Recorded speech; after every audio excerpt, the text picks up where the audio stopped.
All right, hello everyone, and welcome to my channel. This is an educational channel where we try to check out great theories of everything, all-encompassing theories, grand unified theories, magnum opuses, tour de forces, earth-shattering discoveries from obscure sources. And today is our 200th video on the unit that we're calling the Reciprocal Church. And this is to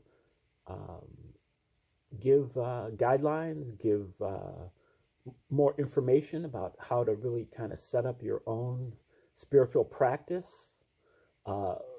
independent of these Western religions that are about to collapse under their own weight because they are frauds.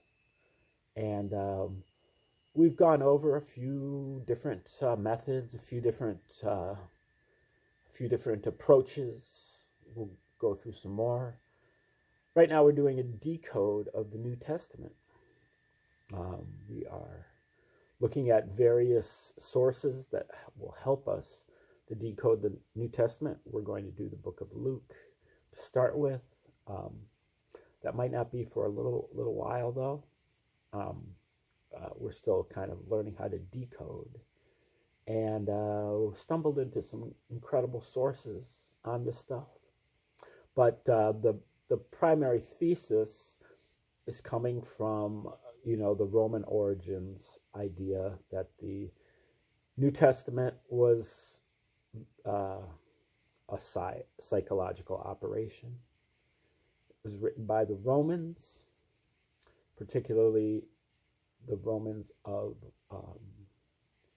connected with the Flavian dynasty of Caesars from 69 to 96 AD. And this also includes Josephus, who was a historian, a court historian of Emperor Titus, Vespasian, Titus, and Domitian, or at least Vespasian and Titus, from 69 to 81 AD. And he wrote History of the War of the Jews, between the Jews and the Romans, between 66 and 73 AD. And he's also known by Christians as the only first century source, secular source, independent of the Gospels, to corroborate the existence of Jesus. And Christians will tell you that, but they don't know anything about who Josephus actually was. And I had speculated that Josephus was not a real person and that he represented a group of people. I believe that's correct. Now that I'm looking at some new sources, but he was principally this guy named Calpurnius Piso, who was kind of like the Henry Kissinger of first century Rome. He was kind of like the emperor whisperer, just kind of standing in the shadows behind Emperor Titus and Vespasian, but just kind of ruling it behind the scenes. And then, but apparently, according to this source, when Domitian became emperor after Titus died in 81 AD, Domitian banished him from the Roman court, sent him to some island or somewhere, and not until Piso assassinated Domitian in 96 AD did he regain control. And then this guy Nerva became emperor, and he was a puppet of Piso. And then after that, it was Trajan, who was, I think, like the son-in-law of Piso. And then Hadrian was his grandson-in-law. And then it went to Antoninus, who was also known as Suetonius. And he was also a direct relative of the Pisos, as were apparently every Roman emperor and every pope after that. including Marcus Aurelius, who was the next one in 161 AD. So this is a very interesting source from Abelard Reuchlin and also Roman Piso, who apparently was a direct relative of these people. It gets on the case as well a little bit later, but Abelard Reuchlin wrote this, was the first person, like in the 20th century, or first modern writer to kind of dig up this, and it took a lot of digging up this Roman origins of Christianity theme, and he stretches it out in some very explosive ways. But we've been reading this last couple days, and we are on section 5 here, which is, this is just a pamphlet. It's called The True Authorship of the New Testament. It goes back to 1979.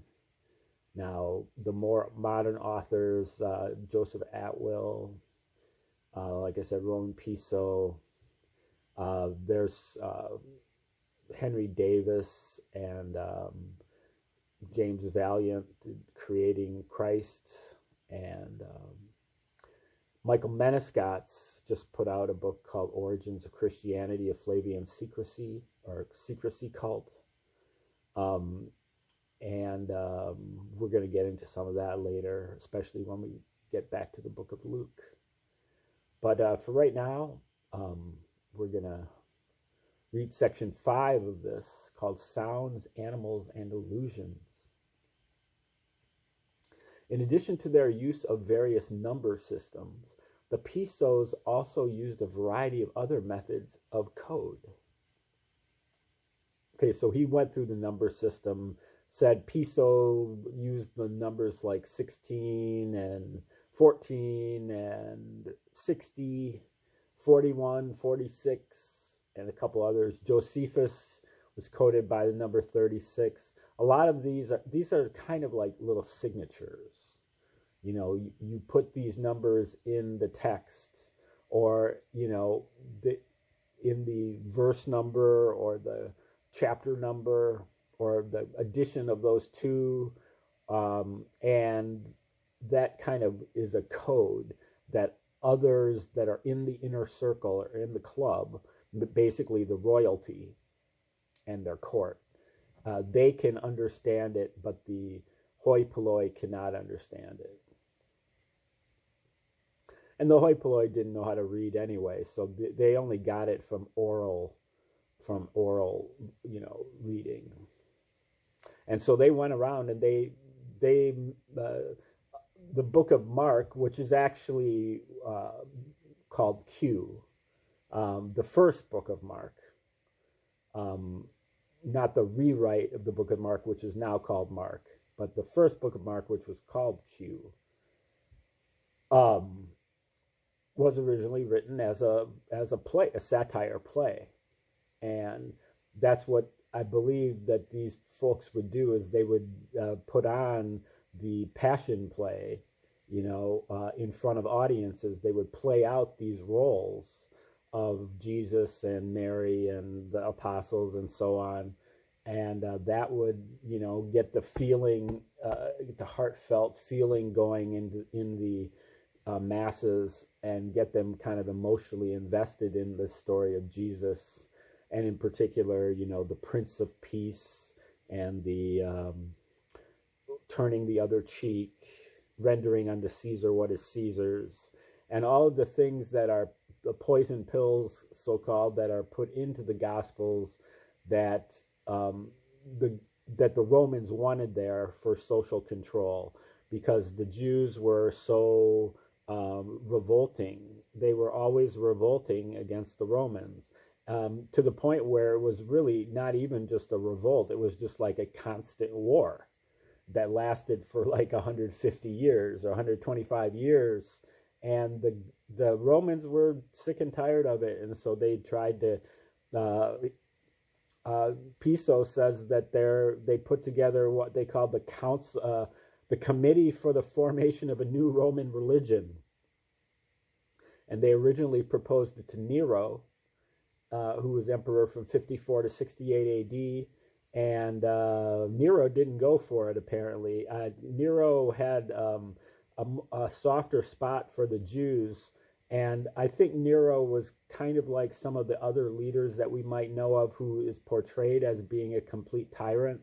But he was actually a lot closer to a good guy than some of these other emperors who might have been seen as being a lot better. Not sure about that, obviously, but Nero didn't go for it, and so they plotted to assassinate him, and he caught them. This was in particular Cicero, and also Lucius Piso's brother, so really Calpurnius Piso's uncle. And they were both executed in 65 AD, and I think the other Piso might have gotten implicated, but then he changed his identity, and I think he became Josephus at that point. So anyway, we'll keep going with the sounds, animals, and illusions.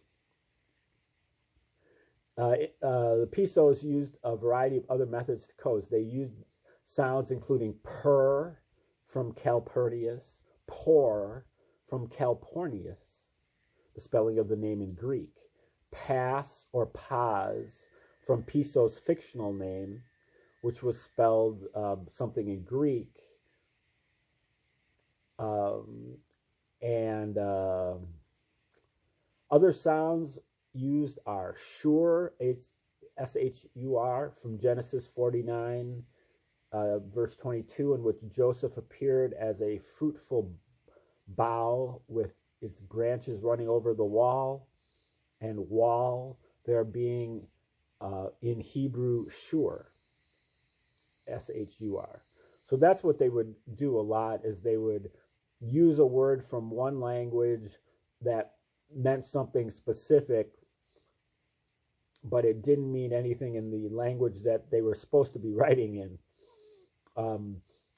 And since many of these royals had a very good education, they knew how to read, they certainly most likely knew how to read at least Latin and probably Greek, and a handful of them knew how to read Hebrew and Aramaic too, especially the Herodians, which were the puppet rulers of Judea that were Roman puppets. So also shy was Aramaic for gift, and alluding to the great gift, Jesus, which Josephus created. Also, animals were and are used as allusions to Josephus. The camel. Camillus was the Roman general who destroyed Veli, capital of the Etruscans, and until then, an obstacle to Rome's expansion on the Italian peninsula. That's all explained in Josephus's Wars of the Jews. Piso saw Jerusalem with its temple, which was the heart of Judaism, as the new Veli. Hence, he was the new Camillus, or camel. Piso, see, like I was saying, this was very much of a play, theatrical thing. Piso would write himself into these roles, these different books of the Bible. He would write himself and his friends and his relatives into the roles of these different books of the Bible. And so for a particular book, he might be Jesus. In a different book, he might be John the Baptist, or, whatever.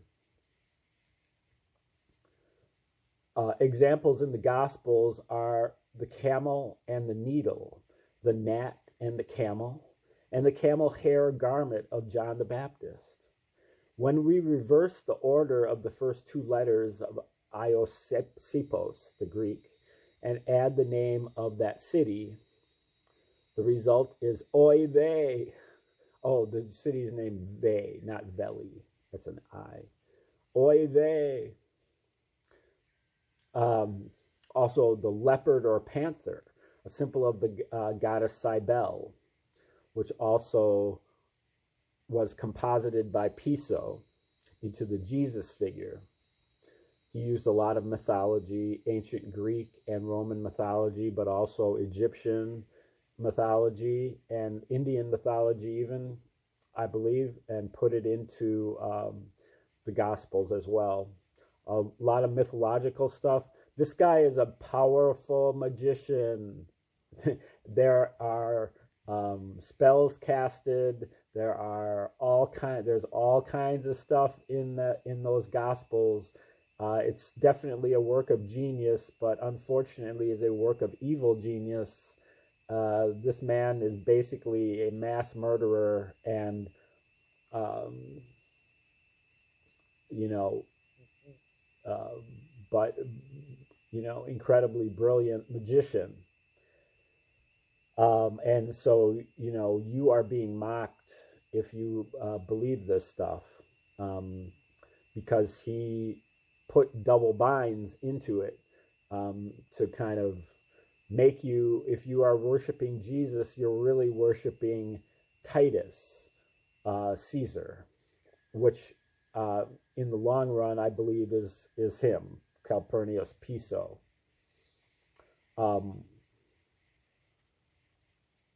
Not completely sure about that though, because I don't know if it was really Titus who was fighting these battles against the Jews as the general that replaced Vespasian after 70 AD or 69 AD, or if it was really Calpurnius Piso who was fighting the battles. He definitely was a war hero. He was for the Romans, down in Alexandria, I believe, and as part of a Jewish uprising there as well. So this, at the heart of this is just a very intense anti-Semitism and generally a very intense non-royal. If you're not a royal, then you are a different class of person. You are a inferior person, and you're just a fodder or chattel. So into Piso, into the Jesus figure, was the panther. This is source of Puss in Boots, cat with 9 lives, many ways to skin a cat. That was also why Jesus was called Ben Pantiri. I think that's in the Talmud. The horse, Piso, with its letters rearranged and an extra P added, becomes Ippos in Greek, which is horse. The horse's mouth and its donkey led a horse to water, horse laugh, etc. The second coming, or the rapture, which is Humpty's fall, is when all the king's horses won't put him back together again. So he's saying that all these nursery rhymes are like the same thing, and they're all written by this guy. The cock or chicken, a priest of Cybele and Attis, was called Gallus in Rome, because the Gallus was the name of the river in western Turkey from which area the Romans stole that particular part of a pair of gods. Gaul, specifically Provence, was where the Pisos had estates, and Gallus meant a chicken in Latin. Before the cock crows, Simon Peter, you will deny me 3 times. That was why Tur Malcha was destroyed through a cock and a hen. Also, Jesus as a hen gathering her chickens in Matthew 23, verse 37. Cock and bull, cocksure, cock of the walk, peacock, poppycock, and the chicken on whom we put our sins.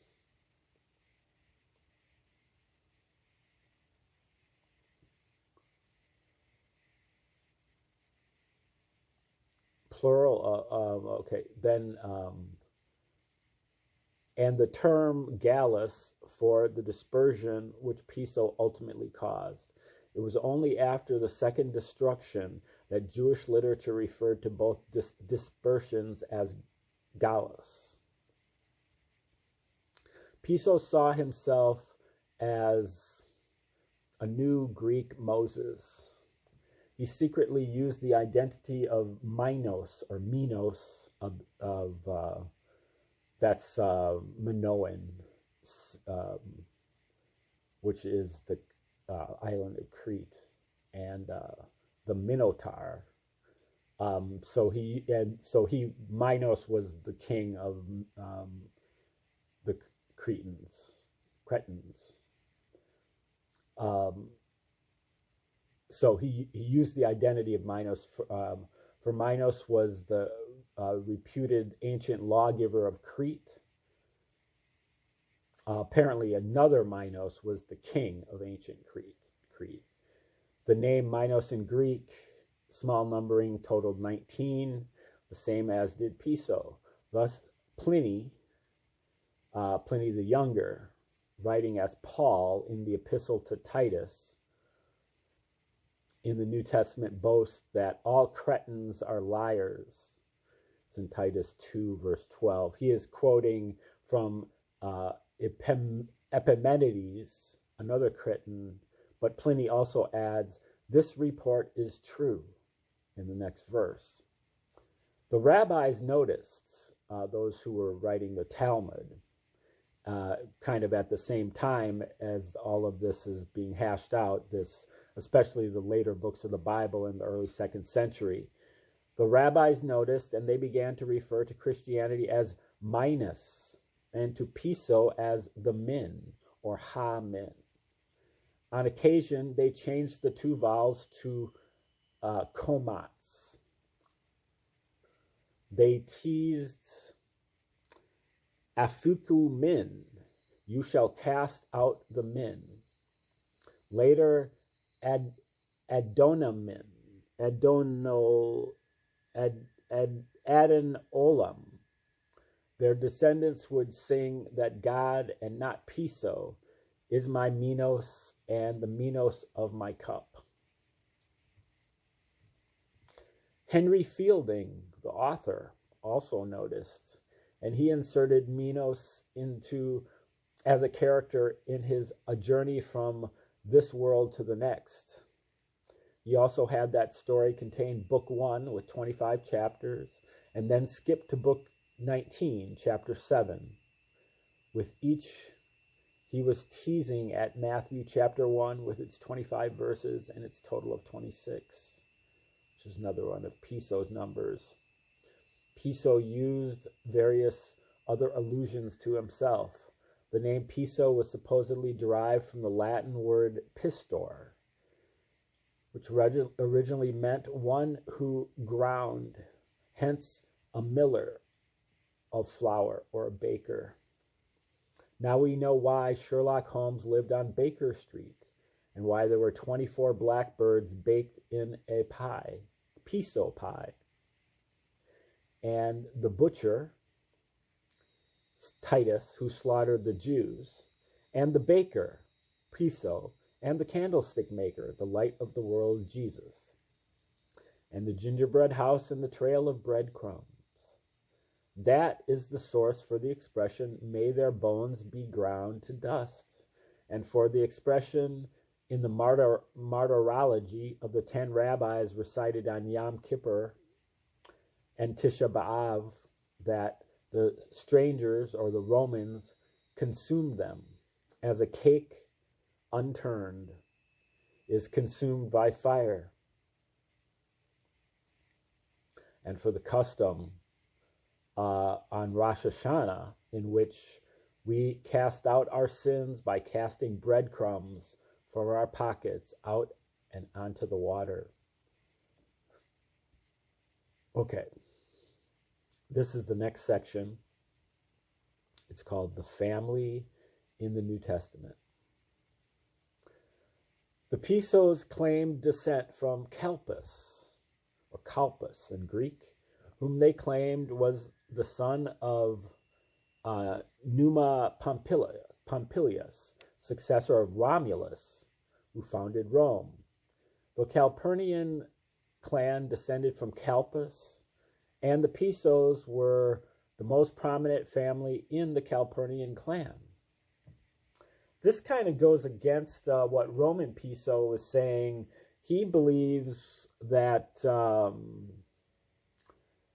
Pisos are, it could be both, but that the Pisos are descended from Antony and Cleopatra. And also Herod is involved as well. So anyway, changing the A to O produced kalpos, which was Greek for bosom. That is why Lazarus was in the bosom of Abraham in Luke 16, verse 23, and why the only begotten Son was in the bosom of the Father in John 1, verse 18, and why the beloved disciple leaned on Jesus' bosom in John 13, verse 23. That is also why, after the resurrection, Jesus met Cleopas in Luke 24, verse 18, and Miriam is wife of Clopas. John 19, verse 25. And Piso would put these little spelling mistakes in on purpose, apparently, like the difference between Cleopas in Luke and Clopas in John. Piso and his sons and Pliny, his his grandson-in-law, moved through the New Testament under various names. In the Gospels, starting with Matthew, Jesus, or Josephus, has basically only 3 disciples: John, James, and Simon Peter. All the other 9 disciples are shadowy alter egos of these 3. The 3 are really his 3 sons, Julius, Justus, and Proculus, inserted into the first gospel when still little boys. In addition, his 4th son, Alexander, appears as the 4th, but less important disciple, Andrew, the brother of Simon Peter. And I think maybe he faded out because I believe Andrew died in real life. So not sure about that, though. The New Testament mentions 9 different Simons plus 2 Simeons, 6 different Jameses, and 9 different Johns, and 6 different Judases. Most of these were honorable insertions of Piso's 3 sons. Julius played the Judases as well as the Johns. When Piso plays Joseph, the 3 main disciples are his 3 real sons, and Jesus is his literary son.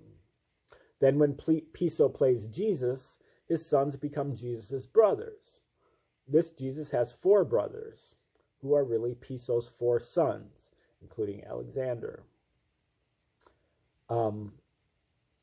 Now, what's appealing to me about all this is this whole line of Roman origins here is that you can verify it for yourself. You know, I recommend that everybody go online and get yourself a copy of Josephus's Wars of the Jews and read it at the same time that you're reading the Bible, that you're reading the New Testament, in particular the Gospels. And you're gonna see just an abundance of similarities and almost parallels and mockeries and satires and parodies. One is parodying the other. He uses the word unison. They were written in unison. One is feeding off the other, which is feeding off the other, which is feeding off the other. It's almost like you can't understand the story unless you read both of them at the same time. Now they differ in length, and I would probably even recommend that you don't read the first 2 books of Josephus until later. I think that the third book of Josephus is kind of where it really all gets started. I could be wrong about that though, but the book is called The Wars of the Jews, which is occurring in 66 AD. But he starts the book way back in like the 2nd century BC. So the first couple books, it takes the first couple books just to get back up to 66 AD. And so there is certainly a question of whether those first 2 books were inserted later.